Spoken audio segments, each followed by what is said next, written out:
Yükledim göçümü gurbet ellere, o dumanlı dağlar yar senin olsun, yar senin olsun.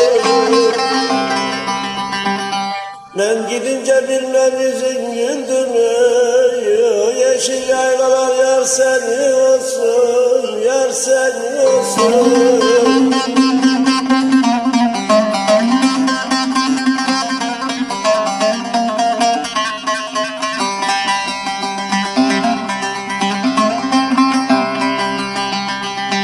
Ben yarı bilirdim sözüne sadık, söyle canım söyle düşman oldum.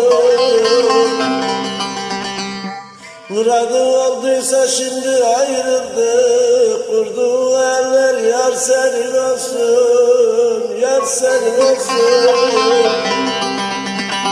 Muradın olduysa şimdi